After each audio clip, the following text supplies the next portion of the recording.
आज का दिवस जिनके नाम भगवान महर्षि श्री वेद व्यास जी को शत नमन। मेरी इस मातृभूमि को दंडवत प्रणाम। प्रथम पंक्ति में विराजित जनक तुल्य आदरणीय योगेश जी जानी साहब, मेरे पिताजी आदरणीय ओम प्रकाश जी कच्छावा साहब, मेरे भाई राकेश, भाभी डिम्पल, छोटे बच्चे और बड़ी सादड़ी, मेरा पैतृक गांव, मेरे बिहार के सभी भाई बंधुओं, मेरा अनेक अनेक अनेक प्रणाम। यहाँ विराजित है मेरी कर्मस्थली में मेरे साथ अपनी प्रतिभा का प्रदर्शन करने वाले, मुझसे भी अधिक विद्वान आदरणीय आदर्श पालीवाल सर, आदरणीय हिमांशु जानी सर, हेमेंद्र जी जो अभी अभी विदेश की धरती पर मीरा भक्ति शिरोमणि मीरा की व्याख्या को प्रतिपादित करके आए हैं।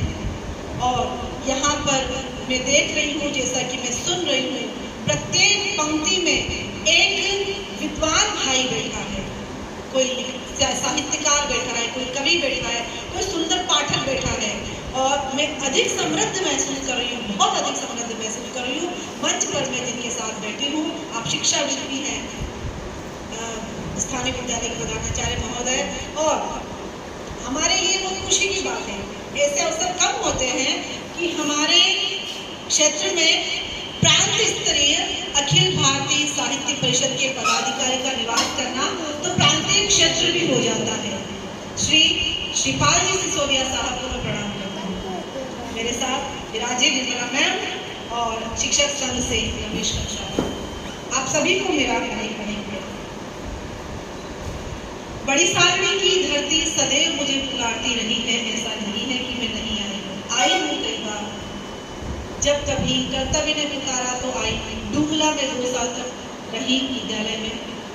उस दौरान आदरणीय आदर्श पालीवाल जी साहब बुला लिया करते थे, तब आना हुआ करता था। कुछ पारिवारिक मेरे दादाजी के भाई यहाँ रहते थे, उनका कोई आयोजन होता था, तब यहाँ आना होता था। लेकिन आज जिस तरह से मैं आई हूँ, कृष्ण अर्जुन का जब कॉल आया मेरे पास, पहला कॉल, मैम आपको यहाँ पधारना है, इस आयोजन में पधारना है।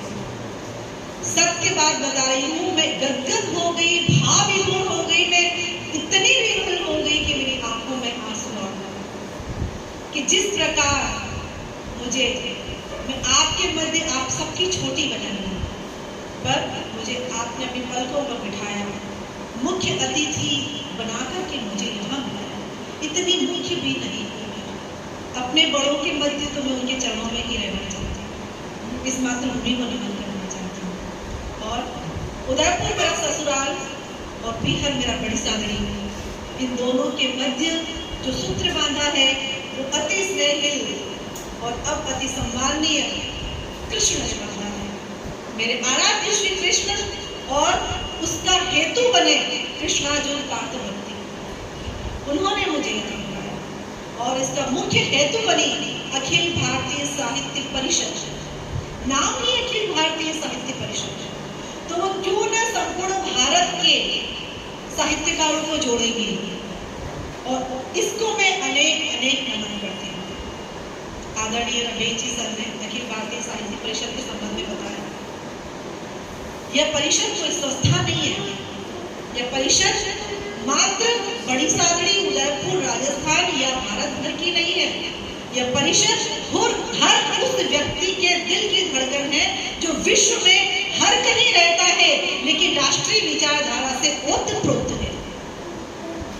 उसके भीतर भारतीय धर्म, संस्कृति, परंपरा और हमारी साहित्यिक धरोहर, ऐतिहासिक धरोहर अभी भी रमण करती है। मैंने ऐसे कई परिवार देखे हैं जो विदेश की धरती पर रहते हैं लेकिन वो पूर्ण रूपेण भारतीय संस्कृति में रमे हुए हैं। ये परिषद उन सबका परिवार है, उन सबका घर है, उन सबका मंच है। मैं इस परिषद को प्रणाम करती हूँ क्योंकि इसका जो विचार है वो विचार मुझे मेरे भारत के, मेरे राष्ट्र के मूल से जोड़ता है। और जब हम मूल से जुड़े होते हैं तभी हम बहुत अधिक आगे बढ़ते हैं। और ये हमारा मूल है। जब मैंने कृष्ण अर्जुन से बात की कि मुझे यहाँ आकर बात क्या करनी है ये बताओ, तो सर्वप्रथम तो मुझे आज वेद व्यास जी पर ही थोड़ी बात करनी है। आदरणीय जानी साहब ने सुखदेव जी की बात की, वेद व्यास जी पर श्रीपाल सिंह जी ने बात की, थोड़ी बात मैं भी कर रही हूँ।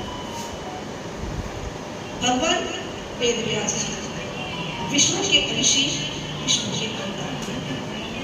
वेद व्यास नाम इसलिए क्योंकि वेदों को उन्होंने विभाजित किया। और ये एकमात्र वेद व्यास नहीं हुए हैं हमारी भारतीय सांस्कृतिक परंपरा में। यह हमारा 28वां कलयुग है और 28वें कलयुग के 28वें वेद व्यास। कृष्ण नाम इसलिए क्योंकि कृष्ण वर्ण के थे। द्वैपायन नाम इसलिए क्योंकि यमुना नदी के द्वीप पर उनका जन्म हुआ था। ऐसी कई जानकारियां। और मैं आप 18 पुराणों के लिखने वाले महाभारत जो विश्व का सबसे बड़ा प्रसिद्ध ग्रंथ है हमारा, 1 लाख श्लोक वाला, उसके रचयिता और उसी के भीतर श्रीमद् भगवद गीता जैसा एक ऐसा भक्ति तत्व हमें प्रदान कर दिया, ऐसा ज्ञान तत्व हमें प्रदान कर दिया कि जिसके माध्यम से पूरा विश्व भारत को नमन करता है, श्रीमद् भगवद गीता। और उपनिषदों के रचयिता कहते हैं कि महाभारत जब लिखी जा रही थी तो वेदव्यास जी इसको उच्चरित कर रहे थे और गणेश जी इसको लिख रहे थे। शर्त ये थी कि वेदव्यास जी बिना रुके बोलेंगे और गणेश जी बिना रुके लिखेंगे। बिना रुके वेदव्यास जी इसको उच्चरित करते जा रहे थे, बिना रुके गणेश जी लिखते जा रहे थे। और मध्य में गणेश जी की तुलिका की स्याही समाप्त हो जाती है तो उन्हें लगता है कि गुरुवर तो रुकने वाले नहीं है। उन्होंने अपने दोनों दांतों में से एक दांत तोड़ा और दांत की तुलिका बनाई और महाभारत को पूर्ण किया। इसलिए कई मंदिरों हम देखते हैं, तस्वीर में देखते हैं तो गणेश जी का एक दांत पूर्ण होता और एक दांत अधूरा होता। सुखदेव जी की बात की आपने, क्यों ऐसा हुआ कि सुखदेव जी जब निकल रहे थे, स्त्रियां स्नान कर रही थी और उन्हें उनसे लज्जा नहीं आई, और जब वेदव्यास जी आए तो उनसे उन्हें लज्जा आई। हुआ ये था कि वेदव्यास जी और सुखदेव जी के बीच में कोई बात हुई थी और सुखदेव जी घर छोड़कर जा रहे थे और पीछे पीछे वेदव्यास जी उनको लेने जा रहे थे। तो वह बात जब आपने कही कि नदी पर स्त्रियां नहा रही थी, क्यों ऐसा? इसलिए ऐसा कि सुखदेव जी माता के गर्भ में थे, आप शिव के अवतार हैं और माता के गर्भ में थे। तो एक बालक कितने महीने तक माता के गर्भ में रहता है? 9 माह। लेकिन सुखदेव जी चूंकि शिव के अवतार थे, उन्होंने कहा कि नहीं, मैं अगर इस दुनिया में आऊंगा, इस जगत में आऊंगा तो मुझे माया व्याप लेगी और मैं माया में नहीं होना चाहता। मैं नहीं चाहता कि माया मोह में मैं फंस जाऊं। उन्होंने कहा नहीं, मुझे बाहर नहीं आना। उनका बहुत आह्वान किया गया लेकिन उन्होंने कहा कि नहीं, मुझे बाहर नहीं आना, क्योंकि मेरे बाहर आते ही ये माया मुझे व्यापेगी। तो हमारे योगेश्वर श्री कृष्ण ने कहा, भगवान बाहर आ जाओ, मैं आपसे कह रहा हूं कि आपको माया नहीं व्यापेगी, कृपा का जगत के उद्धार के लिए आप बाहर आ जाओ। 12 वर्ष तक सुखदेव जी अपने माता के गर्भ में रहे और जब उनका अवतरण हुआ धरती पर तो वह 12 वर्ष के ही थे और आते ही वो तपस्या के लिए निकल गए वन में। जब तपस्या के लिए जा रहे थे तब वो घटना हुई और इसलिए उन्हें कोई फर्क नहीं पड़ता था स्त्रियों, क्योंकि सुखदेव जी तो अपने शरीर की चेतना भी रखते थे। स्त्री पुरुष जीव जगत किसी भी प्राणी से ऊपर थे, क्योंकि उनको माया ने व्यापा ही नहीं था। तो इस प्रकार, और वो वस्त्र धारण में थे, एक और ये भी बात थी, लेकिन वो भी हमारे गुरु हुए आगे चल करके हमें उनसे बहुत प्रेरणा मिलती है। बातें कहने को बहुत सारी है, खूब खूब कहा जा सकता है।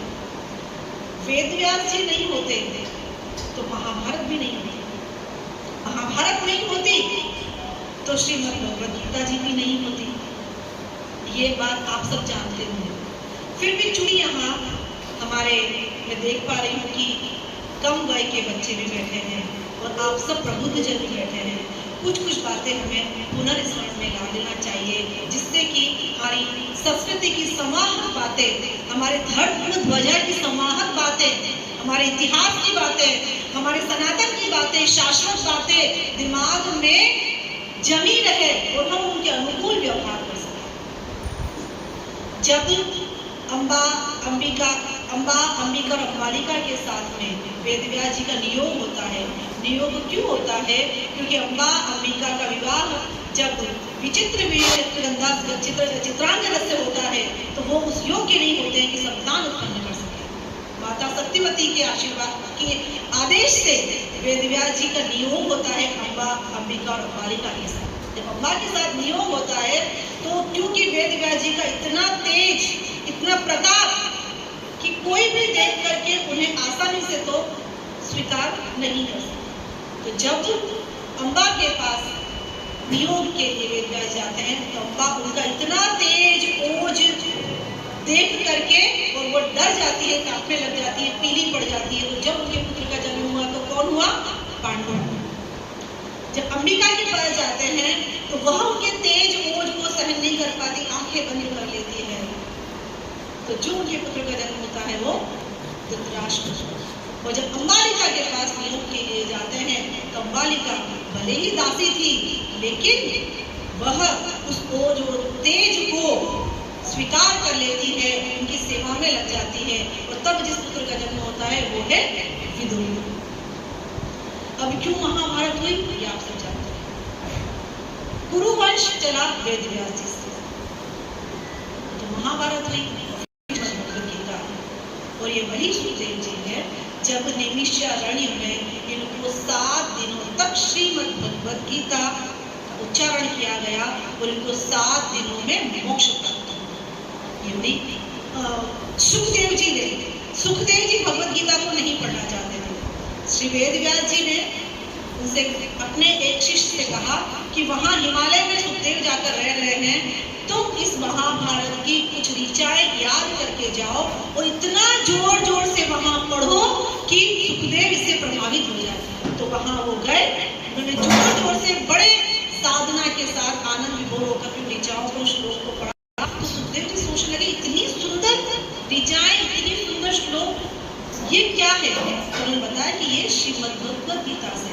फिर सुखदेव जी वापस आते हैं, वो राजा परीक्षित, हम सब जानते हैं, सम्राट पराक्रमी राजा सम्राट परीक्षित, जो कि तक्षक नाग से डसे जाते हैं। उससे पूर्व उनको 7 दिन यही सुखदेव जी जो माया में नहीं पढ़ना चाहते थे, जो भगवद गीता को नहीं सुनना और पढ़ना चाहते थे, 7 दिन मात्र 1 लाख श्लोक के माध्यम से 7 दिन में राजा परीक्षित को उन्होंने इसका आचमन कराया और राजा परीक्षित को मोक्ष दिया।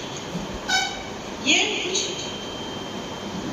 मोटी सी बात है, कहने को बहुत सारी आंकड़ा तक महीनों निकल जाएंगे अगर वेदव्यास जी की बात की जाए। आज के दिन हम उन्हें प्रणाम करते हैं। आदि गुरु, प्रथम गुरु वाल्मीकि जी को कहा जाता है क्योंकि रामायण पहले आती है, लेकिन ये हमारे ऐसे गुरु हैं, ऐसे भगवान हैं जो कहते हैं कि जो धरती पर आज भी सप्त ऋषि, सप्तदेव ऐसे हैं जो आज भी धरती पर विराजमान हैं। उनमें से एक भगवान वेदव्यास जी हैं, जो भी कहते हैं कि ये आज भी साधना करने वालों की, तपस्या करने वालों की सहायता करते हैं और हिमालय में। इस प्रकार की कई बातें। और गुरु पूर्णिमा है तो तद्धिधि प्रणिपातेन परिप्रश्नेन सेवया उपदेशन्ति ते ज्ञानम ज्ञानी न सत्व दर्शित। जो ज्ञान प्राप्त करना चाहता है उसे विनम्र होना चाहिए, विनम्र होकर गुरु से ज्ञान प्राप्त करना चाहिए, फिर प्रश्न करना चाहिए, उनके उपदेश को ध्यानपूर्वक सुनना चाहिए और उस ज्ञान के तत्व को ग्रहण करना चाहिए। ये हुई शास्त्रीय परिभाषा या शास्त्रीय बात। बहुत सीधी बात, सब धरती कागज करूं, जाने समझ, सब धरती कागज करूं, लेखनी सब बन राय, सात समुद्र की मसी करूं, गुरु गुण लिखना न चाहे। वाकई में सच्चा गुरु होता है ना, उसके गुरुओं का हम बखान नहीं कर सकते, क्योंकि गुरु जो मार्ग दिखाता है उस पर अगर शिष्य चलना शुरू कर दे, और गुरु भी वैसा ही होना चाहिए, वो शिष्य भी वैसा ही होना चाहिए, तो उसका जीवन सफल हो जाता है। मैं ऐसे आज के दिवस के हमारे कुछ वेद व्यास जी को नमन करता हूं। इस सेतु को बांधा कृष्णार्जुन ने उदयपुर से बड़ी साथी, ये सूत्र है, और ये सूत्र थोड़ा सा कच्चा, पता नहीं कब बना था, मुझे भी नहीं मालूम। कृष्णार्जुन से मैं शायद 5-6 महीने पहले मिली हूँ। हेमंत जानी जी सर को मैं प्रणाम करती हूँ कि वो लेकर आए थे कृष्णार्जुन को घर पर, बात हुई, और आज कृष्णार्जुन ने एक पुल बांध दिया है उदयपुर से बड़ी साधने तक मेरे आने जाने के लिए, और मैं सदैव इस पुल पर चलकर आना चाहूंगी आपके पास, आपके पास। अभी बात हो रही थी कि साहित्यिक प्रतिभाएं होती, साहित्य नहीं है तो जीवन में रस नहीं है, संगीत नहीं है तो जीवन में रस नहीं है। ये दोनों चीजें जीवन में अवश्य होनी चाहिए। और यहाँ कई लिखने वाले साथी हमारे बैठे हैं, कहते हैं कि आत्म सुगंधी सबसे तीव्र होती है, लेकिन वो बहुत देर से महसूस होती है। तो जब महसूस होती है तो आत्मा से संवाद होता है, और जब आत्मा से संवाद होता है तो आत्मा निरावृत हो जाती है, और निरावृत होकर के आत्मा जब सृजन करती है तो वह सृजन पराकाष्ठा को प्राप्त करता है। और हमें नंद किशोर जी ने कहा कि हम कागज और कलम का उपयोग केवल कार्यालय कार्य में कर रहे हैं, उसके लिए आवश्यक है हम करें, लेकिन कागज और कलम का उपयोग हम अपने मन के भावों को उकेरने के लिए भी करें। बात पुस्तक की आई थी, पुस्तकें नहीं पढ़ी जा रही। आदर्श जी ने कहा कि पुस्तकें पढ़ी जा रही, नहीं पढ़ी जा रही। पढ़ी जाने के मध्य जो एक सेतु बना था, वो सेतु कौन था? वो सेतु एक भाव था, एक विचार था, जो एक व्यक्ति से दूसरे व्यक्ति के मस्तिष्क तक पहुंचा। वो कृष्णार्जुन का विचार था, स्तर के विद्यालय में टीचर का विचार था, वो उस तक पहुंचा। तो ये विचार सबसे अधिक तेज गति से यात्रा करता है, भाव सबसे अधिक तेज गति से यात्रा करता है, मन सबसे अधिक तेज गति से यात्रा करता है। सही बात कह रही हूं मैं? जब आप कोई विचार, जब आप कोई भाव अपने मन से कहीं रखते हैं और सामने वाले का हृदय की भूमि अगर उर्वरा है, उपजाऊ है, तो वो उसे ग्रहण करेगा, अवश्य ग्रहण करेगा। और जब ग्रहण कर लिया तो फिर क्या होगा? भाव बीज, जो विचार बीज हो गया है, उसे अंकुरित होने से कोई नहीं रोक सकता। और जब अंकुरण हो गया, उचित वातावरण मिल गया, तो कैसे फलने फूलने से कोई उसे रोक सकेगा? नहीं। तो हमें भी अपने मन के भावों को, अपने मन के विचारों को लिख लेना चाहिए, क्योंकि पुस्तकें पढ़ने के लिए नहीं होती, पुस्तकें सुनने के लिए होती है, ऐसा मैं कहती हूँ। हर पुस्तक हाथ में आते ही बोलने लगती है। आप देखना कभी, उसके पृष्ठ पलटना, शब्द बोलने लगेंगे, आप बोलने लगेंगे। सही कह रही हूं? जब आप शब्दों को पढ़ते हैं तो क्या करते हैं?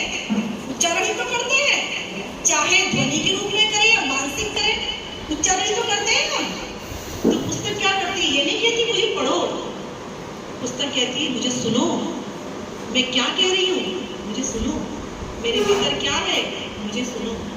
हर पुस्तक के भीतर कुछ हास्य होता है, कुछ रुदन होता है, कुछ आनंद होता है, और बहुत कुछ रस होता है।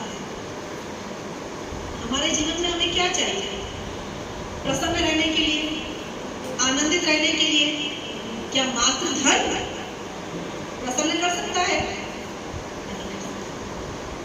या मात्र कुछ लोगों का लवाजमा जिस भीड़ से हम घिर कर रहना चाहते हैं प्रसन्न कर सकता है? मनुष्य की प्रसन्नता सबसे अधिक तब है जो वो अपने भीतर झांकता है, अपनी आत्मा के भीतर झांकता है। जब वो ये सोचता है कि मेरा मन मुझसे क्या कह रहा है, मैं आज क्या करूं कि मैं इसको प्रसन्न कर सकूं। कई बार आपने देखा होगा, तो इसको प्रसन्न करने के लिए आप क्या करते हैं? पिकनिक चले जाते हैं, पिक्चर देखने चले जाते हैं। कभी ऐसा करना कागज कलम के साथ, चाय के पानी के साथ, कभी ऐसा करना कोई पुस्तक अपने मन की पढ़ने बैठ जाना। देखना फिर आपके मन की प्रसन्नता आपको इतना आह्लादित कर देगी कि साहित्य रस से अधिक कोई रस आपको आएगा नहीं। मैं इसलिए कह रही हूँ कि साहित्य की ओर से लोग विमुख हो रहे हैं। हमें उस विमुखता को रोकना है, हमें उन्मुख करना है। चाहे कितना ही चैट जीपीटी आ जाए, कितना ही एआई आ जाए, लेकिन आपकी इंटेलिजेंस को कोई भी चुनौती नहीं दे सकता। आने वाले समय में एआई से किए हुए काम भी फेल किए जाएंगे, देख लीजिएगा। आज नहीं, शायद वर्षों बाद हमारी जनरेशन के साथ ये हो, एआई चैट जीपीटी से किए हुए काम भी फेल किए जाएंगे और वापस किसकी जरूरत पड़ेगी? मन की, बुद्धि की, मानसिक शक्तियों की और हमारी सांस्कृतिक विचारधारा है उसी की आवश्यकता पड़ेगी। और वही, अरे वाह क्या बात है, जब एआई से सब लोग कॉपी करके ले आएंगे, फिर बाद में जब कोई मौलिकता आएगी, अरे वाह क्या बात है, ये नई चीज आई है, ये नई बात आई है, फिर उसको लोग ऐसे उठाएंगे। मैं अनेक धन्यवाद देती हूँ, अनेक आभार व्यक्त करती हूँ। शायद मेरे शब्दों में वो सामर्थ्य नहीं है कि मैं इस धरा पर आने के बाद में जो सेतु बना है मेरा कृष्णार्जुन पाक व्यक्ति और हेमंत जानी जी, आदरणीय योगेश जानी जी, हिमांशु जानी जी, आदर्श पालीवाल जी ने कहा कि किरण जी तो हमारी पड़ोसी है। आपके घर की और मेरे पिताजी घर की, मेरा ही घर है, दीवार एक ही है बड़ी सारी। और ये बात हमें भी नहीं पता थी जब मैं टुकड़ा में पोस्टेड थी, आप बड़ी साड़ी में थे। जब हम मिले तब पता चला रहे आप हमारे थे, मैं भी यहाँ रहता था। तो बचपन में हम कभी मिले होंगे, जरूर मिले होंगे। साथ खेले में एक ही दीवार है तो मिले होंगे, साथ खेले भी हैं। आज तक नाते में पिताजी से बहुत सारी बातें, बहुत वर्षों पहले छोड़ चुके थे। मैं तो वर्षों पहले छोड़ चुकी थी जब पिताजी की पोस्टिंग हो गई फौज डिपार्टमेंट में, तब। और फिर इन स्मृतियों में कई सारी वो नक्शे दिमाग में इतने अंकित हैं। बस स्टैंड से सकरी गलियों से ऊपर जाने वाले चांदसी माता, गणेश जी का मंदिर और अंदर एक गली जिसके अंदर हमारा घर, पिछली की पतली गली से निकलना, रावरे में जाना, रावरे का डरावना रास्ता, फिर भी जाना और अंदर जाकर के खेलना।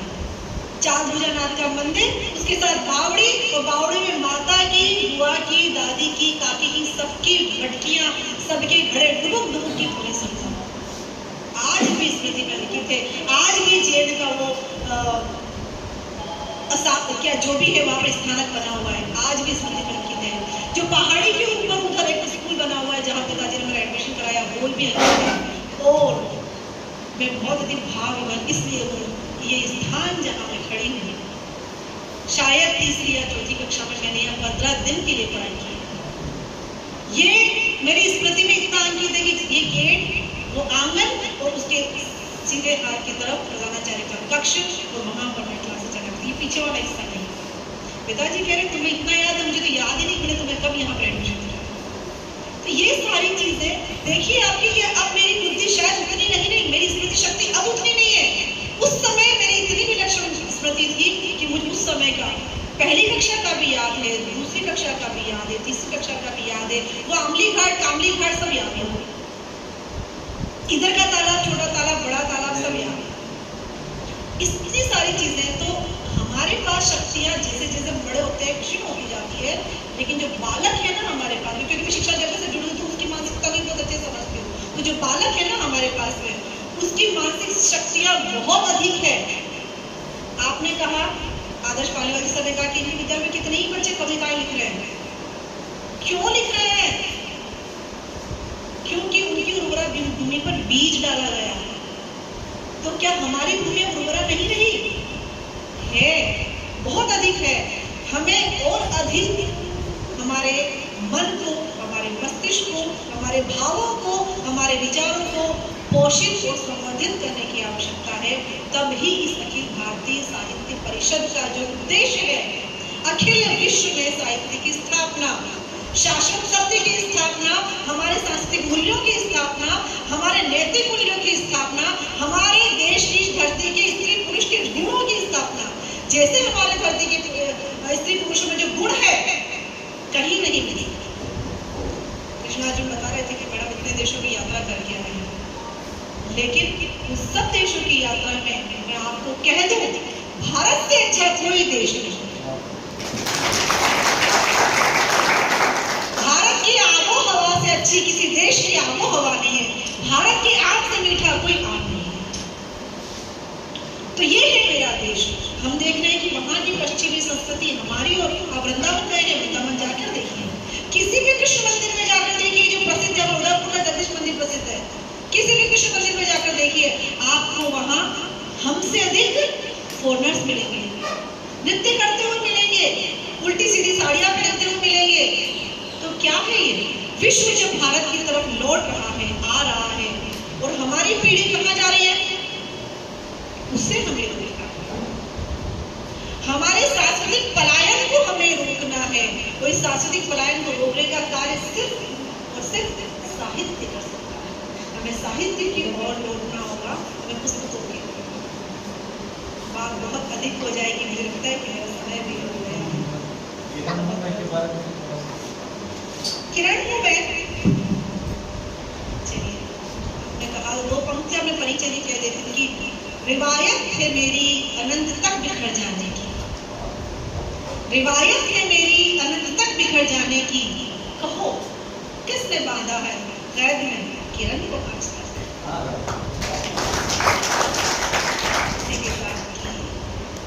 सब मनुष्य के जीवन में सब तरह के क्षण होते हैं, सब तरह के हृदय होते हैं। समय से रश्क करता है आईना भी मेरी इन चमकती आंखों से, रश्क करता है आईना भी, रश्क का ईर्ष्या करता है आईना, रश्क करता है आईना भी मेरी इन चमकती आंखों से।